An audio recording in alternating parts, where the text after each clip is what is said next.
Good afternoon, everyone. It's my honor and my pleasure to welcome you to the first Hudson Valley History Reading Festival, and I look forward to many more. I'm here wearing two hats. My first hat is that I am one of the docents and volunteers here at the FDR Library, and I've worked with Cliff before, and there's always some great programs going on, and anxiously awaiting, mark the date in your book, June 30th, the grand reopening of the new library. I tell you, when I start talking about it, I feel like a little child waiting for Christmas because it's going to be so great.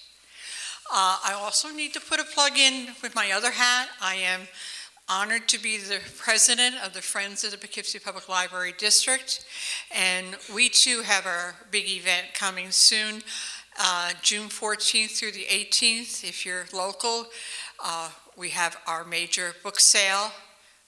If you go down Route 44 past Adams to the Dutchess Business Park, that's where we are. And I was just saying to someone, we have over 200,000 items for sale. Unbelievable. But again, all those books are donated. We sell them, we raise the money, and then it goes back into the library district.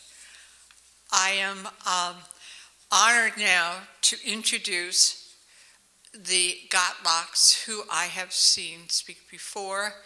They've been to a couple of events at the Poughkeepsie Library.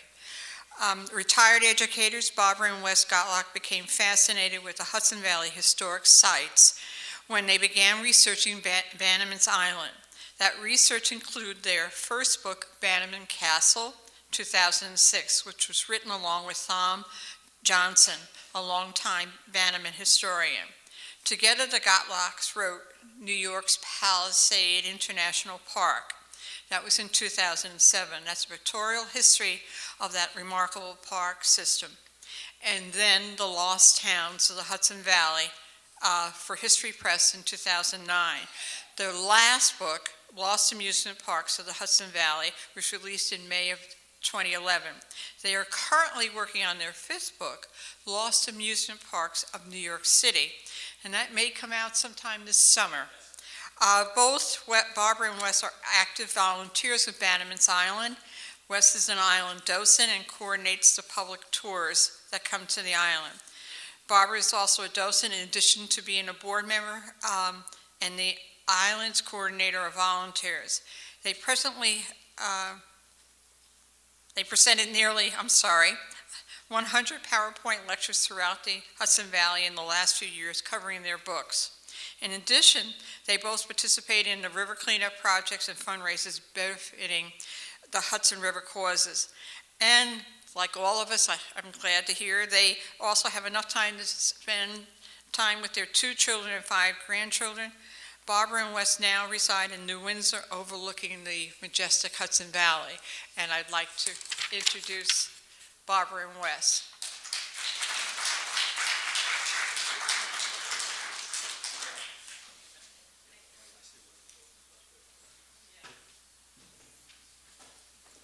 We've done all that? I don't think so. Anyway, thanks for coming, folks. It's good to see you. I've seen some of you before.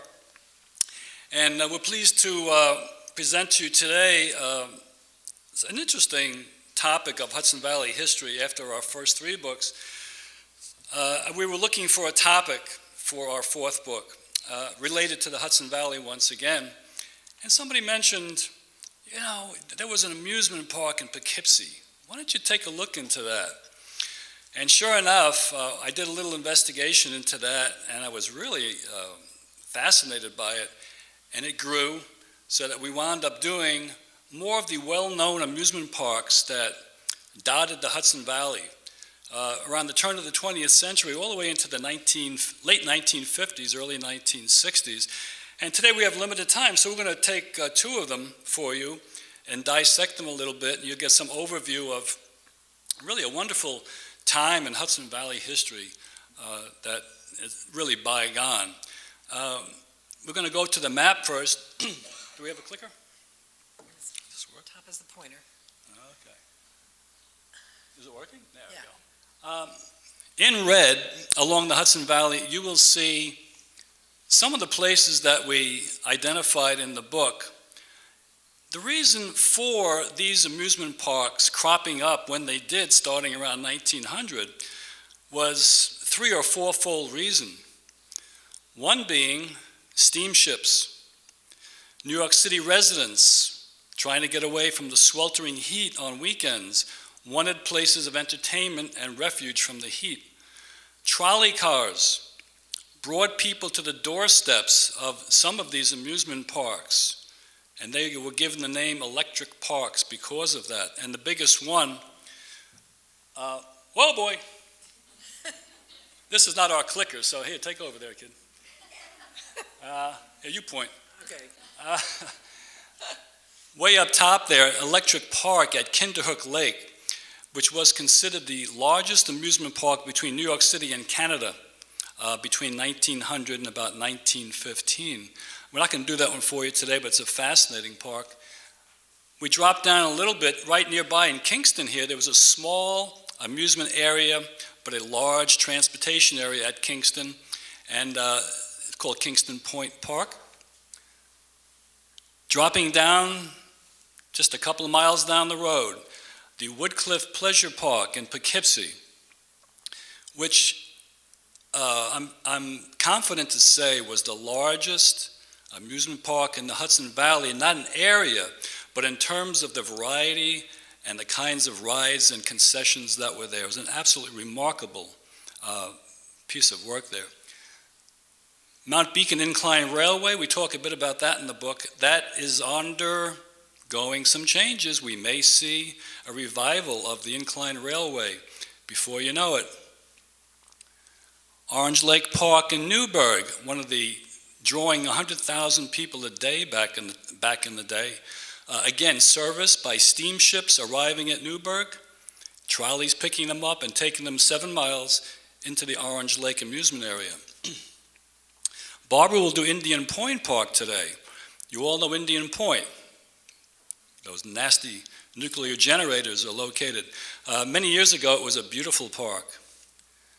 And the one that we did last, we finished up, if any of you are cityites or transplanted city people, in northern Manhattan, what is now Washington Heights, New York, there was a very large amusement park called the Fort George Amusement Area. And that really has a fascinating story to it. So we're going to move on. This is a wonderful poster that we pulled up from the Marist College archives. It's the only poster that exists, that we believe, of the Woodcliff Pleasure Park in Poughkeepsie that had a run from 1927 to 1941. A pretty good run for an amusement park. It had a very interesting beginning and quite a tragic end to it. Of course, owners of amusement parks back in the day were subject to hyperbole. So whenever you see a poster or an announcement by these owners, it was always the biggest, the most wonderful, the fastest, the highest. They all said it. So when you're trying to separate what was the largest this or the largest that from one park to another, it's virtually impossible unless you have, the actual statistics involved. But the Woodcliff Pleasure Park, we'll get into the development of the park, but first, you all know where Marist College is. This park was located on the grounds of what is now Marist College, on the athletic fields and the dormitory area. But Barbara's going to give you a little background first on the property before it became an amusement park. Now, you all recognize this gentleman, don't you? No, I didn't think so. This is John Flax Winslow. Name ring a bell? Nope, I didn't think so either. People at Marist didn't know who he was either. John Flax Winslow was the president of Albany and Rensselaer Iron Works. And in 1861, it was he and his company that built the Merrimack, that fought in the Civil War. And he had an interesting story about it. He went to the Navy Department, offering to build an ironclad ship, and the Navy Department liked the idea but were very slow to move. So he had an audience with President Abraham Lincoln. And Lincoln liked the idea, but even Lincoln couldn't get the Navy Department to move on it. So he built the ship by himself, financed privately. It was so successful that by the end of the war, there were 35 ironclad ships built by his company. Well, when he retired in 1868, he moved to Poughkeepsie. And this is his house. In fact, I was just talking to a relative of his a minute ago who just left. But this is the house that he built. You would be sitting in the Hudson River. You're looking at the back of the house. The two girls in the picture are relatives, but of course with old pictures, unfortunately, no one knows exactly who these two little girls are. The building has a 50-foot tower that you could overlook the river, kind of a widow's walk. This is a poster of the house. The bottom one shows the back of the house, and the front of it would show you the view from Route 9 today, or Albany Post Road back in those days.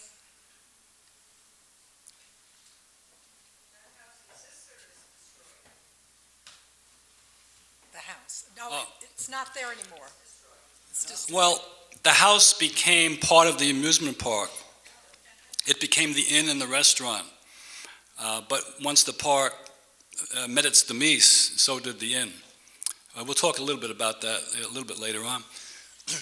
But how did this park come about? There was a fella in Westchester, Portchester, and also Rye, by the name of Fred Ponte. He was a real estate developer, and he was also an amusement park operator down in the Rye area. So in 1921, he builds a park down in Rye called Paradise Park.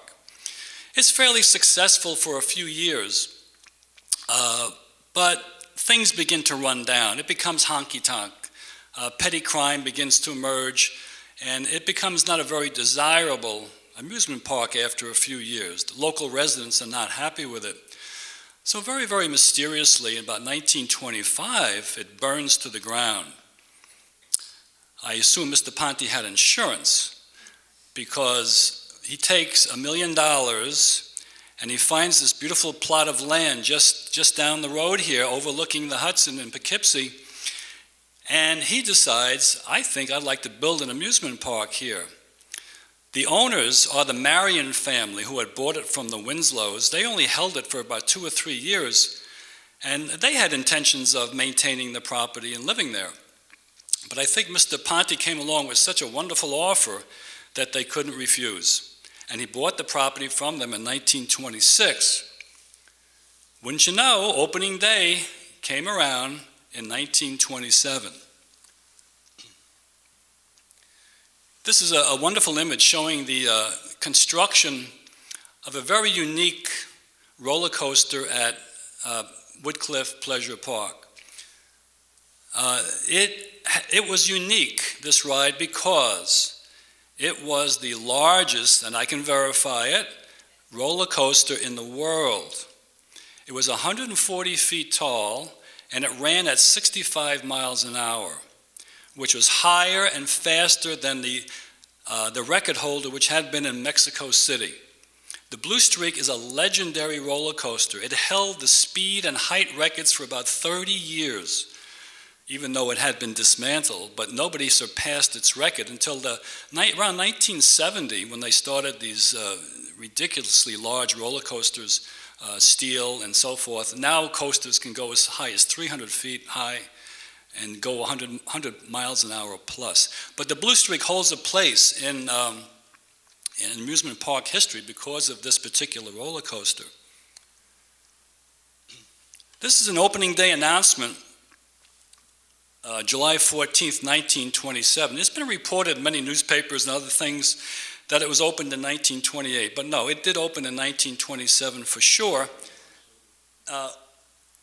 Mr. Ponte, can you point to Fred Ponte? That's Fred Ponte. He was the owner and general manager of the park for a number of years. He's the one who got it started, eventually sold out because he was in a little bit of financial difficulties towards the end. Now this image shows you an overview of the Woodcliff Pleasure Park, and I just want to mention Pleasure Park, the word pleasure. Most amusement parks began hundreds of years ago in Europe. They evolved into what was called pleasure parks, where there weren't that many rides or amusements, but they were nice, pleasurable places to walk and to stroll and to picnic and to hear troubadours and magicians and things like that. They eventually evolved over the years as more and more amusements were added. But the word pleasure park carried over to the United States. And from my research, I do think that Woodcliff Pleasure Park was perhaps the last amusement park to use the word pleasure in it, Woodcliff Pleasure Park, as opposed to amusement park. Off to the right, you can see the large swimming pool. We'll talk about that in a bit. I would be standing in the river here. Down below, below that cliff would be the Hudson River. Notice the Blue Streak roller coaster, how close it went to the cliff. I'll tell you a story in a minute or two about a lady who told me about riding that when she was a young girl. But notice the strolling paths, the beautiful shrubbery and greenery. This was part and parcel of a lot of amusement parks back before theme parks started coming around in the 1950s. Here's another postcard image showing you a nice little pleasurable area. Off to the left is one of the 3 midways at Woodcliff. Woodcliff was large. It didn't just have one midway, it had 3. Off to the right you see a beautiful covered picnic area. Lots of places to just have a picnic, stroll, have a nice day out, and enjoy the rides as well. Now this swimming pool, Mr. Fred Ponte boasted that it was the largest in the East. It was 10,000 square feet. He was wrong. It wasn't the largest. Barbara will talk about the largest in a little bit, but he tried to get everybody's attention. The bathhouses that you see off to the right were built about 2 years after the pool opened. And when the park closed in 1941, the bathhouses burned to the ground in 1948, but the pool and the shell of the pool remained intact well into the 1970s, I believe, before it was finally pretty much buried and covered over. Here's just a couple of ticket stubs from 1930 showing you what you could have ridden on back in the day with discounts. Swimming pool ticket, the dangler, I believe, is there. The park had really upscale rides for the day. It was really a premium amusement park. It had the most up-to-date rides until eventually they started to wear down a bit over time. Go back to that. We did a radio interview a couple of years ago, about 2 years ago, and a very elderly lady called in, and she wanted to tell us about her experiences as a young child at Woodcliff Pleasure Park. And one of the things she said was she'll never forget as a child how horrified she was on that Blue Streak roller coaster. She said it was absolutely terrifying.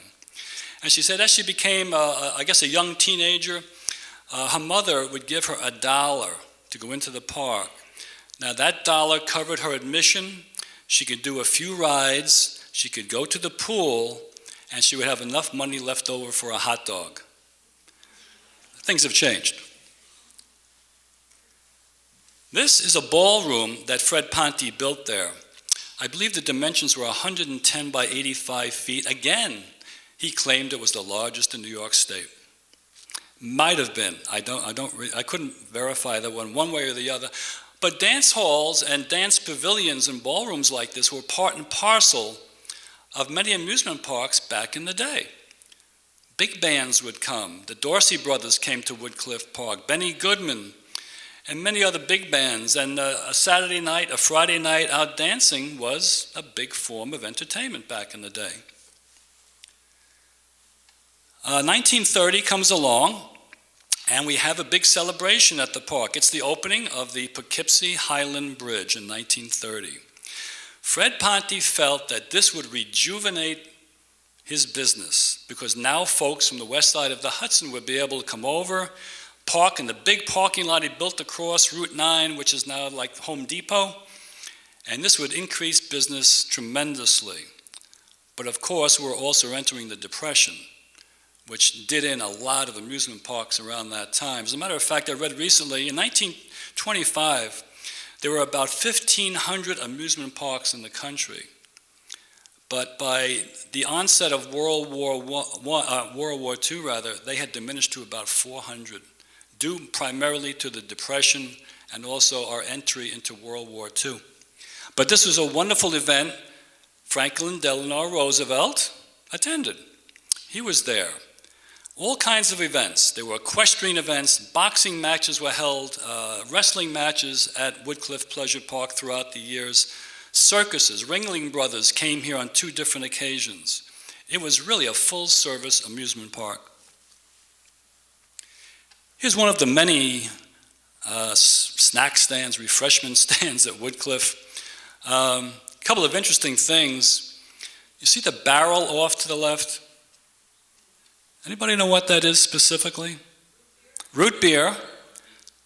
What kind? Hires. That, apparently they had a monopoly on amusement parks, because of all the parks we've looked into, whether it be in the Hudson Valley or New York City, you always come up with a postcard showing a Hires keg of root beer on tap. And we were down in New Orleans recently in the middle of the hot summer, and we went to this mom and pop restaurant, and sure enough, they have all this memorabilia along the wall and ceiling. Sure enough, there was an old Hires root beer keg there. It's reminiscent. But also you notice hot dogs. They were selling them for a dime. And I'm guessing this is about early 1930s. Hot dogs were not big items in amusement parks until close to this time. Even famous Nathan's in Coney Island didn't start serving hot dogs until 1916. So before that, it was primarily popcorns, candies, ice creams, and things like that until the food items starting to become popular. It's just another postcard image. Now, what's interesting about this picture, well, it's 2 things. One is the way people dressed. Again, this is probably taken in the early 1930s at a time when people still dressed up to go out on a weekend, whether it be an amusement park or to a restaurant. Those days are long gone, needless to say. But any park that we've looked into from 1900 up until the 1930s, folks dressed up in their Sunday finest to go to an amusement park. In the upper left, you can see a teepee village that was built for kids. They also had an aquarium for kids. They had animal rides for kids, a little petting zoo for kids. So kids were entertained as well. Anybody recognize somebody there? Joe Louis, the Brown Bomber, who was the heavyweight champion of the world for a number of years. But I'm not going to talk about him. I want to talk about the guy on the right. Woodcliff held many boxing matches and wrestling matches. The fellow on the right, actually, was a fellow named Emilio Bettina. He was a native of Beacon, and he was a local favorite boxer. He fought at Woodcliff 3 different occasions to sold-out audiences because he was so popular. And he became the light heavyweight champion of the world in 1939 for a brief period. The picture on the guy on the left, of course, is Joe. This was taken at Camp Shanks in Rockland County during the beginning of World War II, where Joe was stationed as like a goodwill ambassador to the troops who were heading over to Africa and Europe to fight in World War II. Joe was an enlisted man. Well, Woodcliff Park comes to a very abrupt end in 1941. It manages to survive the Depression, which many parks did not, which was an accomplishment of sorts. But we get into 1941, just as World War II is beginning to break out. But there are some incidents at the park that really put the crusher on Woodcliff Park. It had been upgraded in the late 1930s. The new owners put in another roller coaster called the Twister, and there were some other big improvements to the pool. But in 1941, in July, a group of citizens from Harlem on the Upper West Side came over for their annual visit to Woodcliff. When they got to the grounds, they were denied access to the swimming pool. It created a bit of a disturbance. Some bottles were thrown. A little child was hurt in the swimming pool. But the police were there and they quelled, the problem. 1 month later, in August of 1941, another group from the Upper West Side of Manhattan, the Odd Fellows group, came over on the State of the Delaware liner, which they had done every year. They felt that they had certain areas in the park reserved, certain picnic area, certain reservations to do with the inn at a certain time and so forth. When they got there, they were told that there was a Polish-American group there that was occupying some of these particular spaces. Well, one thing led to another, and before a half hour or an hour, there was a full-scale riot at Woodcliff Pleasure Park. Citizens, or these people who had come over on the Delaware, went into the inn, the beautiful Winslow Estate Inn, which had been the restaurant now, smashed windows, smashed mirrors. They went outside, drew weapons, overturned cars, scared the bejesus out of the local citizenry. A full-scale riot erupted. There was even a report of a man running after a police officer with a hatchet. The local police were overwhelmed. You have to understand there were probably 10,000, 15,000 people in the park on that day. State troopers were called in, and they too could not contain, the problem, until a very smart captain of the liner down in the river decided to hit the boarding whistle to get the people out of the park. And sure enough, they did. They all ran to the boat to get back onto the boat to go back to Manhattan. But some of the authorities had come onto the boat to arrest a few individuals who were in charge of the event for questioning. Once they were taken off the boat for questioning, the people got off the boat again, and it started all over again. Finally, it was quelled, but Woodcliff Pleasure Park never opened again. That was the last day of its operation. The city of Poughkeepsie and the folks concerned with it gave the excuse that there were some safety issues at the park with the rides and with the underpasses and with some of the infrastructure, when in fact it's pretty evident that it was these disturbances and the racial tensions that were brought to the park, and that it just became too difficult to maintain order at the park. One of the remnants of the park, some of you who go back a bit might remember this little pink building along Route 9. It was the gatehouse to the Winslow Estate, which was used as an entrance to the amusement park back in its day. It was a very familiar site, and it stayed there to about into the 1960s until somebody decided, well, let's preserve this little piece of Americana here. It was dismantled, pieces were labeled, it was shipped down to Garrison, New York to Boscobel, where it was going to be reassembled and put on the grounds at Boscobel. Just before the reassembly was to take place, a massive fire burned down the warehouse and burned down the little pink entry gate and gatehouse to the Winslow Estate. And the final slide on Woodcliff Pleasure Park would just give you some orientation as to where the park was in relation to Woodcliff today. On your left would be the Hudson River. You can see the curlicues up on top where the roller coaster was, the Blue Streak roller coaster.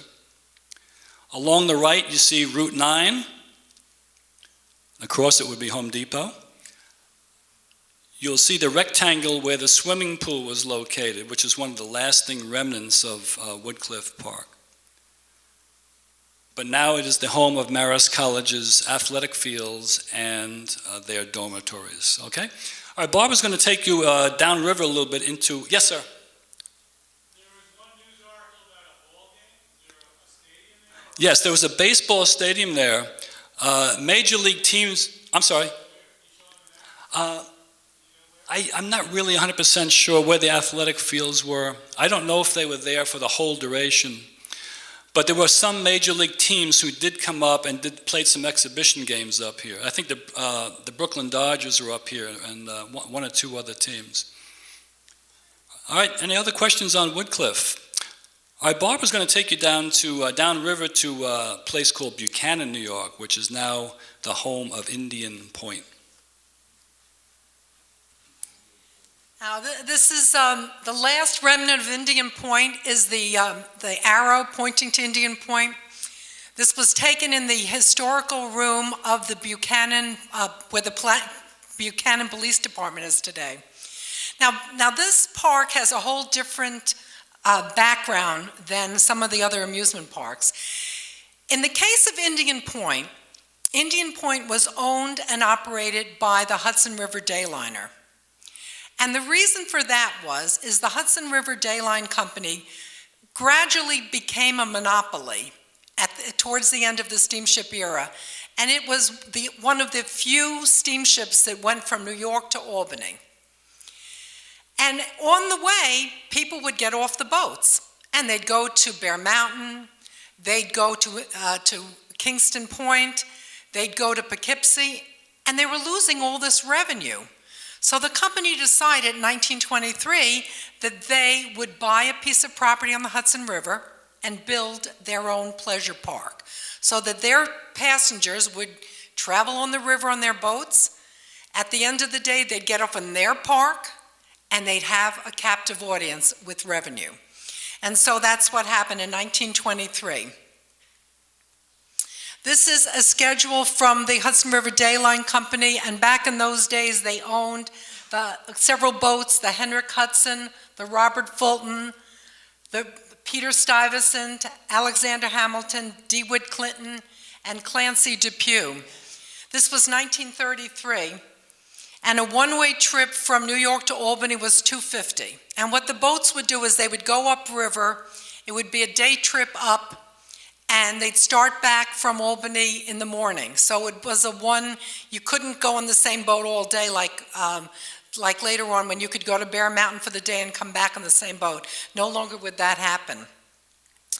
This is the largest boat that the Hudson River Dayline Company over. This is the Washington Irving. And it was named after the writer because it had an Alhambra room, which was mahogany desks, writing desks. One of the decks had original paintings from the Hudson River School of Painters. I mean, it was a gorgeous ship.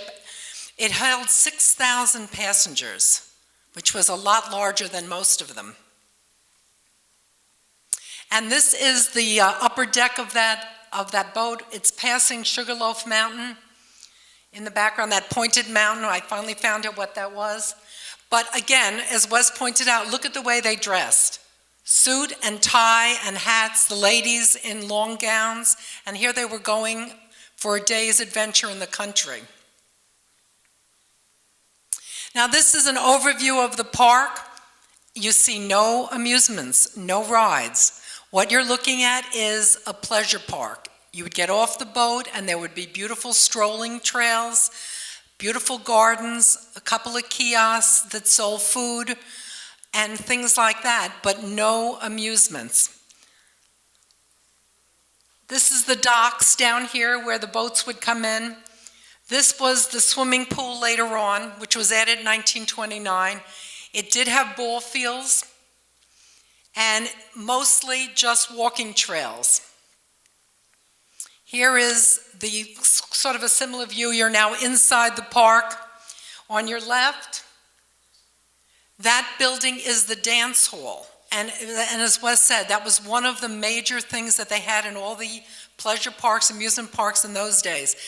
In the case of Indian Point, what would happen was you would come upriver on a boat with the band on the boat. That band would get off, go into the dance hall. They'd play all day. At the end of the day, when a boat took you home, that band would get on the boat and go back downriver to New York. So you'd be entertained all day long. This is the terrace. These are all postcards, by the way, of Indian Point. This is the terrace. One of the walking trails. They were very smart when they did this. They made sure that it was handicapped accessible. There were ramps.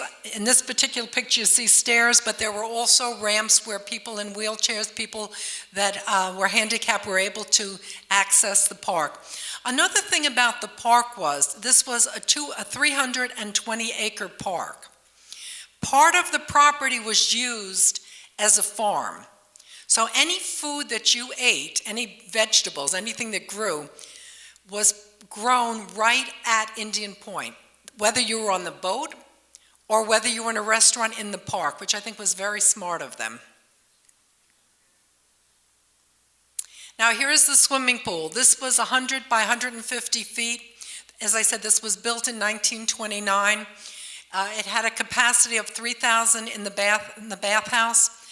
And what they did is to try to get local people to come to the park more often. They reduced rates. So if you came early in the morning, you would get into the pool a lot cheaper than if you came on the boats later on.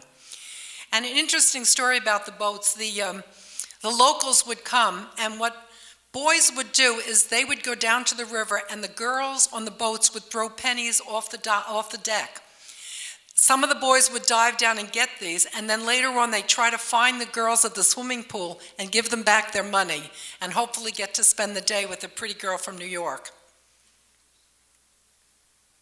Now this is the dance hall. We're looking from the riverside. There was a dock, and there were speedboats that would come into the dock. I think the next picture, there's the speedboat. This is Miss Indian Point 5. What would be the thrill of this ride is, as it came into the dock, they would drive as fast as they could, and at the last minute turn. So you'd think you were going to be hit into the dock. Does anybody know what's back here? Yes. That's the mothball fleet. Across the river from Indian Point was Jones Point. So, and that was between 1946 and 1970 abouts. So we know this picture was taken in the late 40s or early 50s. This is the bell from the Mary, I lost my track for a second, from the Mary Powell. The Mary Powell was the first boat that the Dayline Company bought. When they first started business, they bought out steamships from other companies. And the Mary Powell was I don't know why it was sitting next to a garbage can. But they would ring this bell when the boats were arriving so that the workers in the park would know that the boats were arriving. And at the end of the day, they would ring it to tell people that the boats were leaving. The bell is now at the Maritime Museum in Kingston. We tried to get a picture of it the other day, but you can't get close to it right now. It's behind a fence. The Maritime Museum is closed. It will be opening soon. Now, in 1948, the Hudson River Dayliner Company went out of business. Why? Because cars were now coming into the fore. There were now bridges to bring people. People were no longer at the mercy of transportation. So what happened in 1949 when the Hudson River Dayliner Company went out of business? It had to sell the park. And so what happened was this gentleman in the middle, Emmanuel Kellers, bought the park to make it a real full-scale amusement park. He bought it in 1948, and by 1949 he was opening it up. And you'll notice what he's opening is a parking lot. He's allowing cars to come, he's encouraging cars to come. Also, public transportation, buses would come up to the park. Here is a drawing of the midway, one of the midways at Indian Point Park. And here is the actual midway. Again, probably pre-season, looks like it's early spring in this picture. And once again, you see your High's root beer barrel. And now, by the way, you'll notice on the sign, hamburgers have come in, which is something in addition to what used to be served, which was mainly popcorn, ice cream, soda, that sort of thing. Now, when he bought the park and opened it up, he added amusements to it. Every year they'd add more and more amusements. As I said, this is one of the midways. Once again, notice the clothing, completely different. The women are still wearing dresses here, so we're probably in the late 40s, early 50s, before women started wearing pants everywhere they went. But this is one of the midways at the park. Here is one of your kiddie rides, the Little Dipper. It was 20 cents for adults and 14 cents for kids. So they were obviously, and I think you probably all remember these rides because these are familiar to me from my youth. Now this is part of a mural in the Buchanan Historical Room. There are a lot of photographs. One of them was a really nice panorama of the park, but we tried scanning it. We tried getting a professional photographer to take a picture. We really never got a really great shot. But I'm going to show you a couple halves of this picture. By now the rides are 10 cents each and 3 for a quarter. And you can see in the background your circle swing, which was one of the rides that was a staple at every amusement park in addition to your Ferris wheel, your roller coaster. Back here is the whip and the caterpillar. It's another you're all familiar with the caterpillar. We'd go around in a circle. There's only a few of those left. It's really kind of sad. Now this is the other half of that mural. As I said, it's not the clearest thing. This is one of the carousels that were at Bear Mountain, at Indian Point when it was an amusement park. Okay, now he's been in the park since the late 1940s into the 1950s. We're now up to 1954. And in 1954, what's going on? Well, Con Edison is looking to build the first publicly financed nuclear power plant in the country. This is a perfect location. Back in those days, at least that's what they thought. And so he approached Kellerman's to buy the property. Kellerman's had one condition. This was in 1954. He had one condition. He wanted 2 years so that he could give his concessionaires a chance to find other places. He didn't want to just walk away. And so in 1954, he sold the property. But as it turns out, the last event that was held at Indian Point Park was the circus. The circus was originally going to be held in a different park in Westchester. But so many tickets were sold that they needed a bigger location, and so Kelman's invited them to use Indian Point Park for their circus. And now you can see once again the clothing is changing, so this is into the middle 50s. And here is the interior of that circus. You'll notice in the front row, children in wheelchairs. There was a home for children, an orphanage, and also for children that were handicapped in Poughkeepsie at that time. in Peekskill at that time. And so these children are from that home. And of course, Con Edison took over the property in 1956, and in 1962, we had the beginning of the nuclear power plants. The first one is finished, the second one still has scaffolding on it, and the third one has not yet to be built. So that was what happened to Indian Point Park. Does anyone have any questions? Yeah, that's a good question. We're working on it. Well, I thank you all very much for coming.